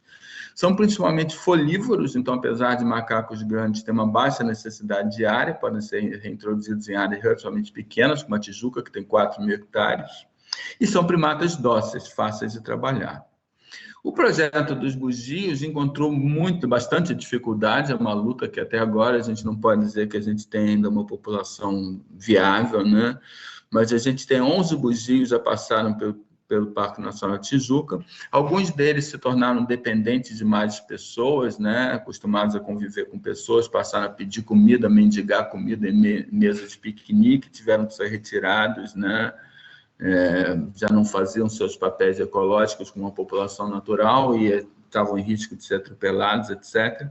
E depois a reintrodução de novos bugios teve que ser interrompida por causa do surto de febre amarela. Então, hoje a gente só tem 6 bugios no Parque Nacional Tijuca. Um casal Cala juvenal, um jovem tupi, que é filho da Cala com macho anterior, e 3 filhotes, Ariel, Caramelo e Sem Nome. Agora, então a população ainda não está numa situação segura, mas nós temos, em 2021 agora, nós tivemos uma coisa que deve ser o game changer, permitir a gente virar esse jogo. A Fundação Instituto Oswaldo Cruz, que é nossa parceira, conseguiu, a pedido nosso, desenvolver uma vacina contra a febre amarela para bugios. E nós estamos com 7 bugios vacinados para serem reintroduzidos ainda em 2021. Com isso, a gente espera finalmente virar o jogo e ter também uma população autossustentável de bugios. A terceira espécie a entrar foi o jabutitinga, que é o Nodus denticulatus, o principal... A executora, essa minha aluna de mestrado, né, a Catarina Starling, que já defendeu, e um aluno meu francês de doutorado, Robin Lebal. E o jabuti também é ótimo dispersor de sementes, importante em ciclagem de nutrientes e tudo mais. E 28 jabutis foram liberados no Tijuca em 2020, depois de um período de aclimatação, né, logo antes da pandemia. Novamente, os jabutis estavam extintos na Floresta da Tijuca havia mais de 100 anos. Né? Mais 26 já vieram em 2021, estão sendo monitorados, nós já tivemos várias mortes, mas, de qualquer forma, você tem, hoje em dia, mais de 40 jabutis vivendo na Floresta da Tijuca. Né? Então, essa população está caminhando muito bem e me parece que, muito breve, a gente já vai realmente também ter, se é que já não tem, uma população autossustentável de jabutis. E esses bichos que foram recolocados, eles restauraram interações ecológicas, né, conforme era a nossa intenção. Nós estudamos isso e mostramos isso em vários trabalhos. Então, por exemplo, as cutias foram vistas dispersando plantas de mais de 40 espécies, e os bugios dispersando plantas de mais de 60 espécies.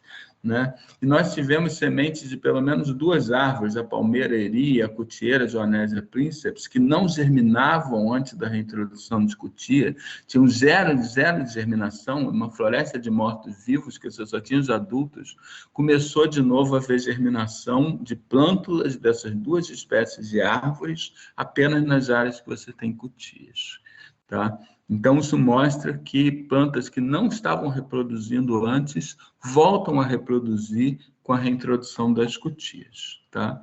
Nosso próximo passo, então, vai ser Arara canindé, Araraúna, que nesse momento está em fase de acordos com os estoques, etc., para a seção dos animais e tudo mais, mas ele vai ter uma fase de aclimatação, mas está previsto para ocorrer em 2023, então, a reintrodução da nossa 4ª espécie, a Arara canindé, tá? Bom, a gente, como vocês viram com os bugios, a gente pode falar mais na discussão, não se iluda, eu não me iludo. Reintroduções são um trabalho muito difícil.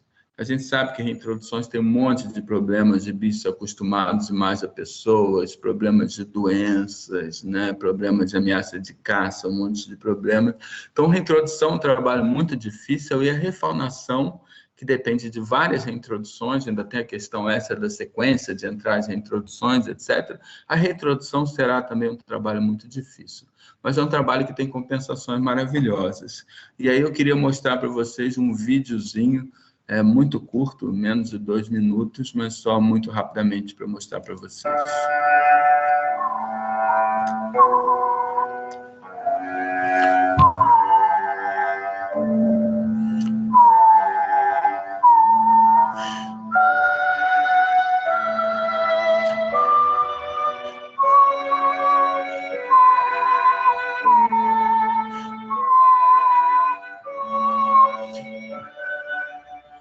Os meus alunos, Carol e Bruno.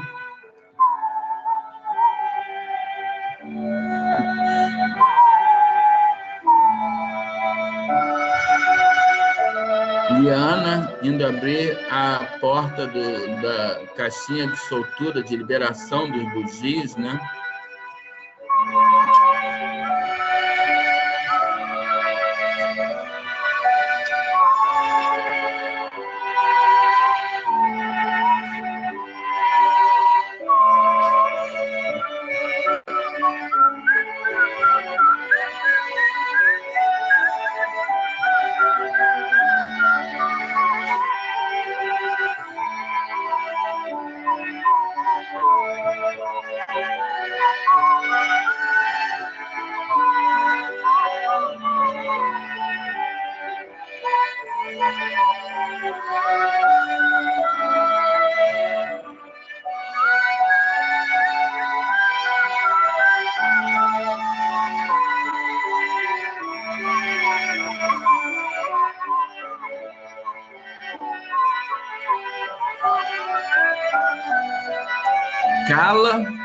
Cala a bugia, que é fêmea dos 4 filhotes que estão aqui, a mãe dos 4 filhotes que estão lá hoje, se torna a primeira bugia a voltar para a Floresta da Tijuca em mais de 100 anos.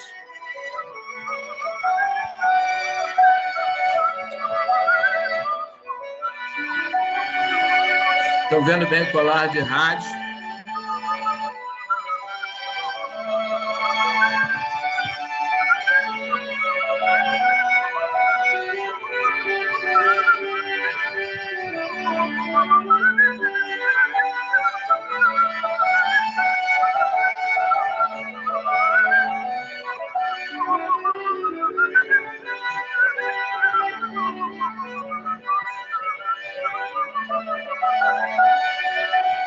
Essa é a nossa equipe. Ali embaixo, agachado, Marcelo Renga, co-coordenador do projeto comigo, Luísa Gênesis, à direita, Ernesto Azevedo do Castro, em cima, diretor do parque, etc.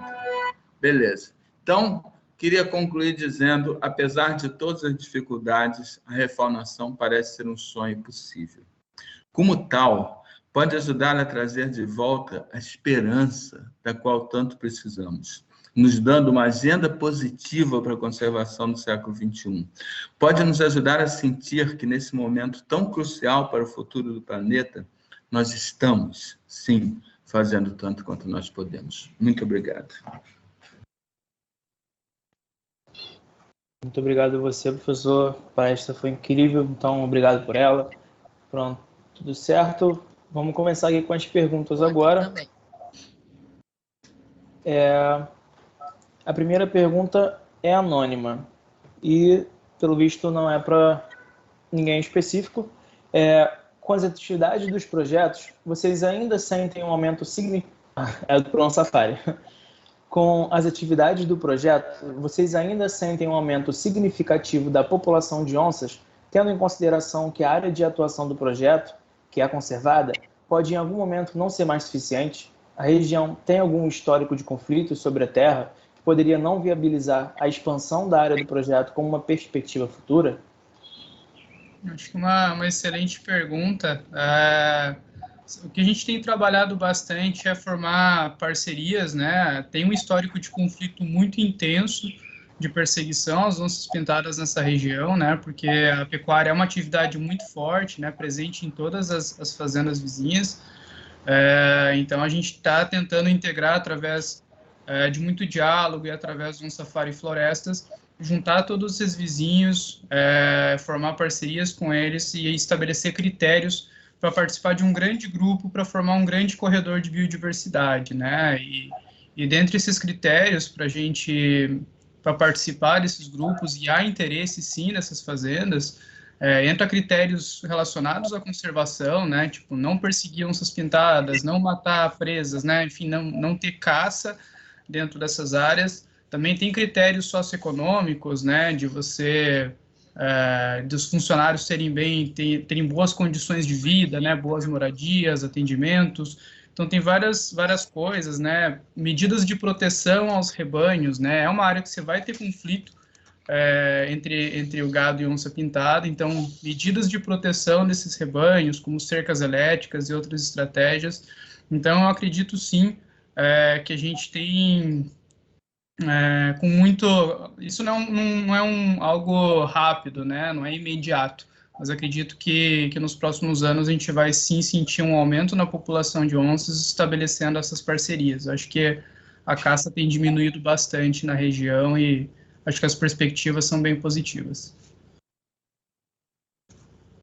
Muito obrigada. Essa pergunta é direcionada a todos os palestrantes, apesar de que eu acho que o Edu e o Fernandes irão poder responder melhor. Tivemos um incêndio dos grandes na maior região do Cerrado Paulista, que é o Parque Juquery. Como estudioso e com experiência em projetos de conservação, eu e amigos tivemos muita dificuldade em falar com a gestão do parque no que tange a proposta de reflorestamento. A iniciativa pública ou a burocracia torna quase inviável a discussão de propostas para mitigar o impacto já ocasionado. Lá ocorrem até lobos-guarais e onças. A pergunta é: como conseguir contribuir de fato em momentos de grande impacto ambiental? Dicas ou o assunto é grande demais? É a pergunta do Denis Mello. Acho que até o professor Fernando deve ter mais experiência com parcerias com unidades de conservação, talvez pode contribuir melhor. Não sei, na verdade eu nunca tive nessa situação assim de reparar um grande estrago de um incêndio, uma coisa assim. Eu sei que a burocracia realmente é bastante emperrada para fazer qualquer coisa que seja ativa, especialmente em parques nacionais, reservas biológicas. Realmente você encontra uma burocracia bastante grande. Eu acho que a ideia assim, tradicional da conservação no Brasil muito foi uma ideia de não mexer nunca, preservar as coisas intactas. Eu acho que hoje em dia, muito do mundo, você já está adotando uma estratégia de intervir mais, que em alguns casos é necessário, mas que é perigoso também, porque você pode intervir sem o mínimo cuidado do critério e fazer um desastre maior. Então, você precisa ter muito cuidado. Então, é justificável a cautela. Agora, muitas vezes a nossa burocracia é emperrada demais. Agora, eu acho também que um dos problemas que a gente está encontrando nesse momento é simplesmente o fato de nós estarmos vivendo um governo que é completamente desfavorável à conservação. O governo tem uma mentalidade extremamente destrutiva com o ambiente. Eu acho que, possivelmente, os pedidos de vocês, as demandas de vocês, se o ambiente governamental em relação à conservação fosse diferente, não sei, pode ser que vocês estejam lidando mais com o governo estadual de São Paulo, não sei. Mas, enfim, eu acho que o momento de conservação no Brasil é muito ruim e isso pode estar atrapalhando também, não sei. Bom, se ninguém tiver mais nada a acrescentar, a gente pode fazer, então, uma pergunta aqui para a doutora Karina, mas essa pergunta, ela acho que pode, depois da fala da doutora Karina, pode ser ampla para todo mundo, né? Qual o maior desafio que vocês enfrentam ao trabalhar com esses animais? Acho que justamente o fato de ser uma espécie costeira, né, e de estar num litoral que está em desenvolvimento, esse é um grande desafio, francamente falando. Porque são animais magníficos que atraem atenção, mas estão aí numa área de litoral próximo a atividades antrópicas, né? A gente tem toda uma região que está cada vez mais sendo procurada, né? O litoral, e nessa pandemia agora muita gente passou a morar aqui no litoral, é o sonho de muita gente, então é uma região bem, bem delicada nesse sentido, né? Um outro desafio, isso assim, no tocante à espécie propriamente dita, né? E o outro desafio é manter o trabalho, né? Porque conseguir recursos para manter a pesquisa é bastante desafiador, né? Hoje a gente tem o patrocínio da Petrobras, mas se não é o patrocínio de uma grande empresa, a gente depende de prestação de serviço, de projetos dentro de universidades, a gente não tem apoio, por mais que seja uma espécie ameaçada de extinção e deveria ser prioridade de conservação no Brasil, tem os planos de ação, tem interesse, tem iniciativa, mas não tem recurso, né? Nem em outros governos, nem nesse, a gente não tem apoio financeiro direto do governo brasileiro. Então, eu acho que assim, no mínimo, para todos os ambientes sensíveis, para todas as espécies, todos os locais onde existem espécies ameaçadas de extinção, deveria ter um maior apoio do governo, apesar de que a gente não pode negar, claro, a Petrobras é uma empresa de economia mista, então a gente, através do patrocínio de uma empresa como a Petrobras, a gente está tendo o apoio do governo também, né? Então, com certeza, preciso reconhecer isso e agradecer, mas o nosso patrocínio foi por meio de um edital público de seleção, né, conquistado, em princípio, os contratos têm prazo determinado, em princípio, né, a não ser os projetos aí que vêm mais de longo prazo, com patrocínios, esse também é um grande desafio, manter esse trabalho.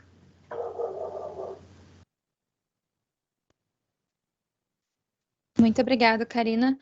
A próxima pergunta, ela é direcionada ao Dr. Fernando Fernandes e é do Rodrigo Guerra. Professor, o projeto Refauna é incrível. Quais as expectativas e ações em mente para questões de caça e tráfico, pois espécies como os jabutis e araras são alvos constantes de traficantes de fauna? O que se esperar dessa pressão nas novas populações no Parque Nacional da Tijuca? Assim, o jabuti, até agora, a gente tem ele lá, né? A gente não teve nenhum caso reportado de caça. Eu acho que o Parque Nacional da Tijuca não é um dos lugares mais complicados, porque o Parque Nacional da Tijuca ele é cercado por cidade, e acho que assim, a cultura urbana com relação à caça mudou muito positivamente nas últimas décadas, porque hoje em dia um adolescente não aprende mais a caçar, não tem mais interesse nesse tipo. O adolescente vai querer aprender a jogar videogame, não vai querer caçar, né? Então, a cultura é outra, né? A gente nunca teve esses bichos todos que a gente introduziu, a gente nunca teve nenhum caso confirmado de caça de cutia, que estão lá há 11 anos, embora tenha tido um caso de encontrar uma cutia literalmente cortada ao meio, mas acho que aí parece ter sido mais um caso de crueldade, de vandalismo, não propriamente de caça. Agora, nada com jabutis, etc. E a Floresta da Tijuca é um lugar que passa muita gente dentro. Então, a gente teve uma dúvida, assim, um questionamento, a gente faz essas reintroduções o mais assim, discretos possíveis, para deixar que a população cresça antes que a pessoa saiba que tem um bicho na floresta, para a população estar mais segura, ou a gente faz o contrário, a gente abre, bota nas redes sociais e tudo mais. A gente optou por abrir completamente. A gente tem uma reintrodução também de anta em Guapiaçu, que é no norte do estado do Rio de Janeiro, com alguns parceiros, e lá a anta também, obviamente, é um bicho vulnerável à caça, a gente já botou 14 antas lá, nenhuma delas foi caçada até agora. Então, agora, mas a ideia de ser aberta é justamente que a própria população atua como fiscal.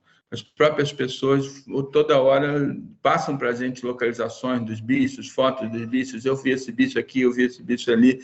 Então, eu acho que isso acaba sendo uma certa forma de fiscalização. Então, até agora, nós não tivemos problema. É claro que a gente tem medo, e isso tem a ver com a nossa escolha de espécies. Por exemplo, a razão que o queixada não estava naquela lista que eu mostrei para vocês é que queixada é um bicho mega cobiçado para caça, do Mato Grande, e que ataca lavouras, tem um potencial de conflito muito grande. Agora, com as araras, eu acho que a sua preocupação procede bastante. Com as araras, eu confesso que é uma preocupação grande que a gente tem. Né? Novamente, a ideia da gente é ser um troço mais divulgado para que a população esteja do nosso lado. Mas as araras são cobiçadas e realmente é um fator de risco que eu tenho certo medo, sim.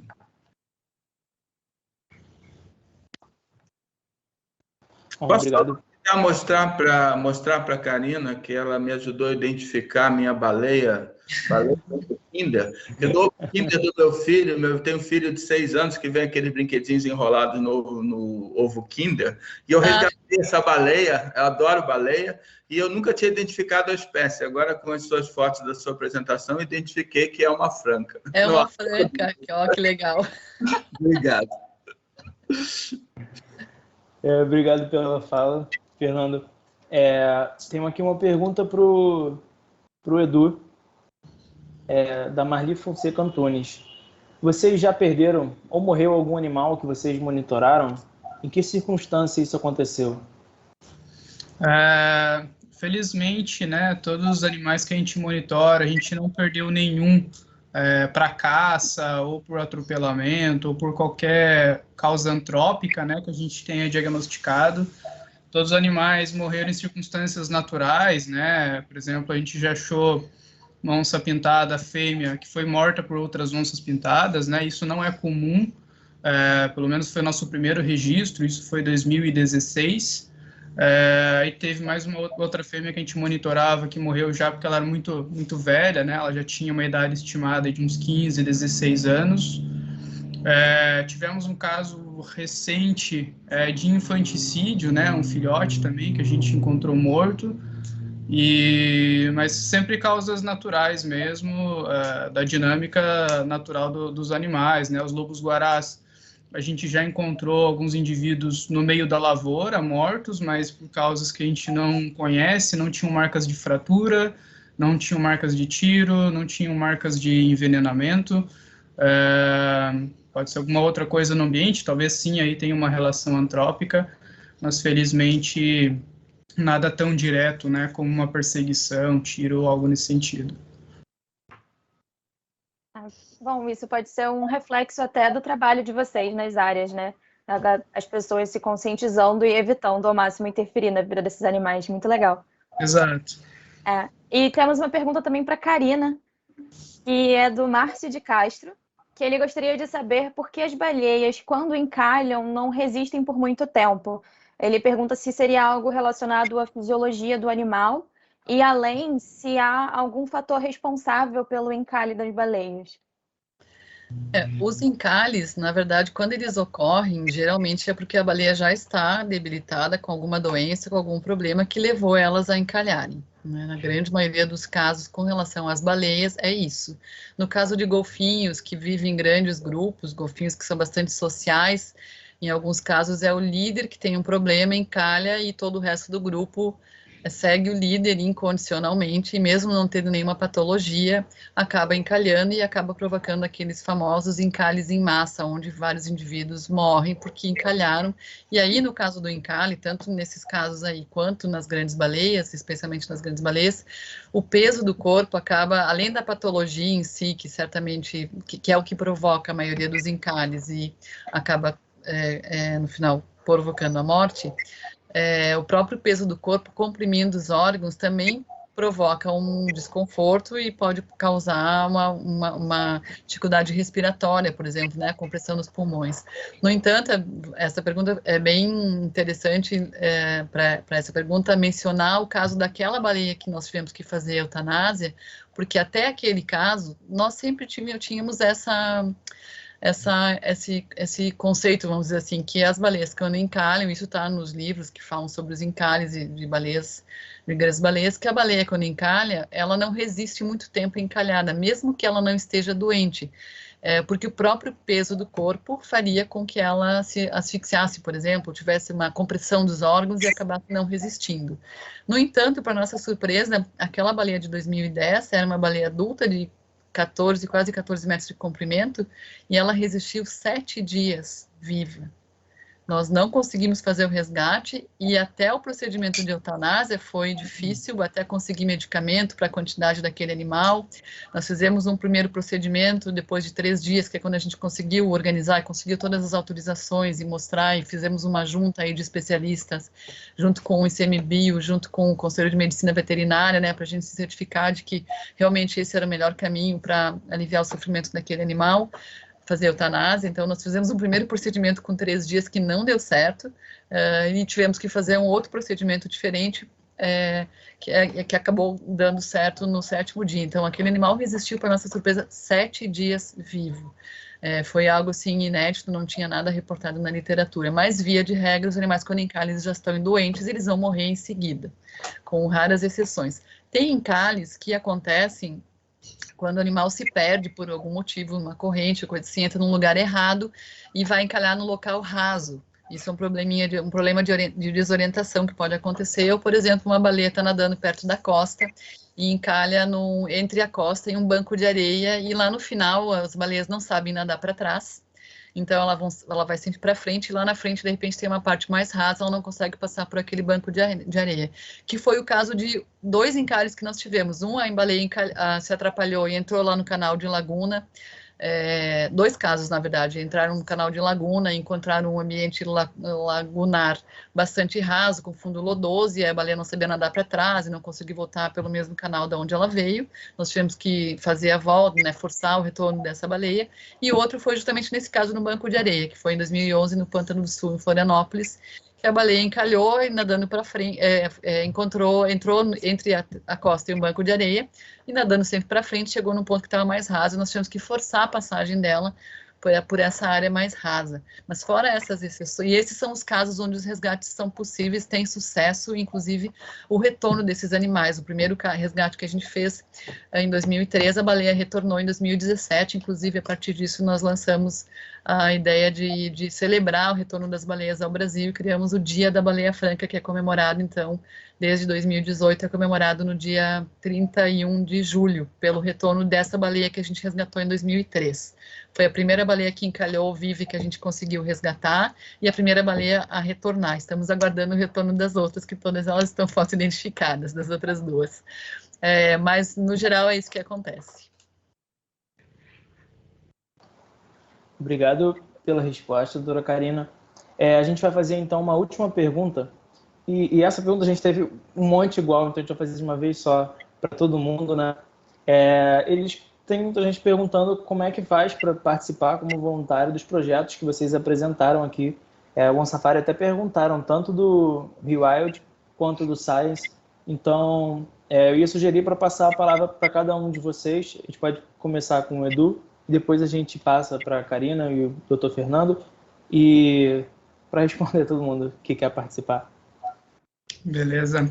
A gente ainda não tem, né? A gente está estruturando um programa de voluntariado, ainda não tem isso, né, disponível para receber estagiários, que envolve toda uma questão de logística, alojamento, que a gente está tentando melhorar.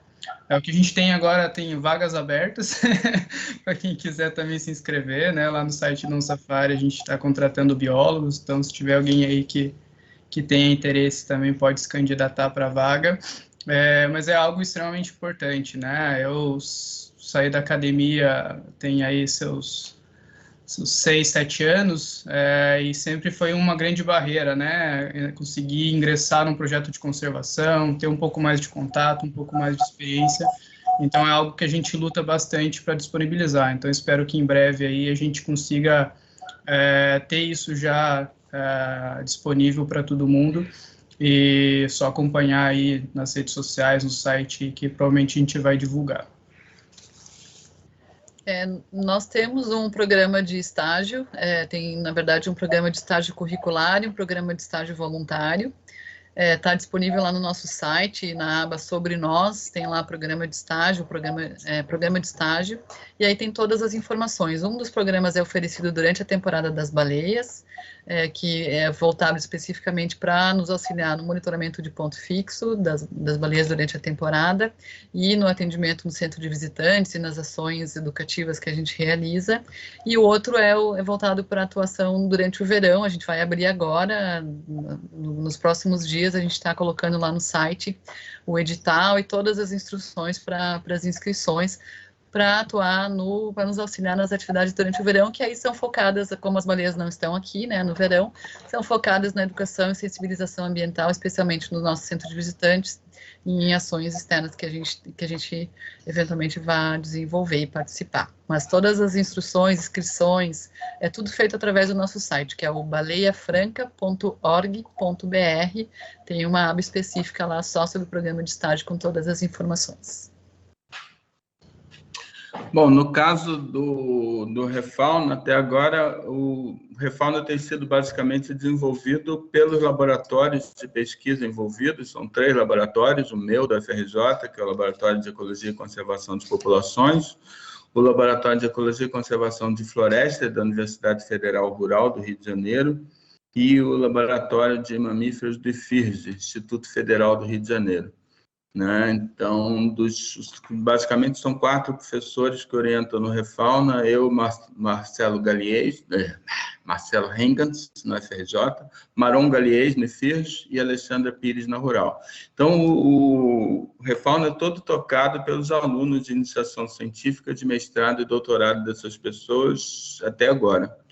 Né? E nós temos um programa de voluntariado também, que as pessoas podem se voluntariar para acompanhar o trabalho, para participar do trabalho de campo, né? Qualquer pessoa, independente de matrícula na universidade, pode participar do projeto e ajudar. Então, se vocês quiserem, tem a página do laboratório nosso, Laboratório de Ecologia e Conservação de Populações, LECP, vocês botam LECP FRJ, no Google vai ser a primeira coisa que vai aparecer, que é www.lecp, Laboratório de Ecologia e Conservação de Populações.com.br. Por que .com eu jamais entendi, não me perguntem. Mas tem um e-mail de contato que vocês podem fazer contato procurando esse voluntariado, que é contato@lecp.com.br. Tá certo? Mas eu tenho uma notícia melhor do que essa, uma notícia muito boa, que é que no dia 10 de setembro foi oficialmente fundada a Associação Refauna. Ou seja, uma ONG dedicada exclusivamente à função de reintroduzir populações de espécies nativas. Tá? Então, 10 foi fundado a Associação Refauna, né, que nesse momento está na fase de cartório, teve a assembleia de fundação, está na fase de cartório, mas vocês acompanhem que breve vocês vão ver aí o Refauna como ONG, desenvolvendo projetos maiores como ONG, e aí a gente espera com isso ter mais chances de obter financiamentos internacionais mais vultosos, etc., e como uma ONG, contratar pessoas, montar uma equipe contratada e aí fazer decolar a atividade do Refauna. Então, por favor, deem uma olhada e fiquem de olho, porque está começando a existir a Associação Refauna. Muito, muito legal, parabéns à nova Associação Refauna. Muito obrigado aos palestrantes que estiveram aqui. Obrigada também aos intérpretes que estenderam mais um pouco o seu horário para poder terminar a mesa redonda de hoje. Obrigada, pessoal. Gente, Obrigada pelo convite, pela oportunidade aí.